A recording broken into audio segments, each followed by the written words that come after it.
এই বিরিয়ানিটা দেখতেও যেরকম লোভনীয় সেরকম অস্বাভাবিক খেতেও ছিল। এটা ছিল আমাদের টিএফএ হাওড়া পিলখানা ফুড ওয়াকের ফার্স্ট ডেস্টিনেশন। এই যে বিরিয়ানিটা ওনারা প্যাক করছেন, এটা আমি ভিডিও করেই যাচ্ছিলাম আর ভাবছিলাম মাংসের পিসগুলো কোথায়। অনেকক্ষণ বাদে গিয়ে বুঝলাম ওটা তো সোয়া বিরিয়ানি, মানে ভেজ বিরিয়ানি ছিল। আমাদের কপাল হেব্বি ভালো ছিল সেদিন। আমাদের সামনেই নতুন হাড়ি আসলো এবং সেটা কাটা শুরু হলো। ওনাদের চিকেন বিরিয়ানির দাম 120 টাকা আর মাটন বিরিয়ানির দাম 180 টাকা করে। কি বলছো, দোকানটার নাম কি বললাম না?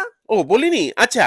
দোকানটার নাম হচ্ছে আলিশান বিরিয়ানি, একেবারে হাওড়া পিলখানা মোড়েই অবস্থিত। আমরা একটা মাটন বিরিয়ানি আর দুটো চিকেন বিরিয়ানি অর্ডার করে দিলাম।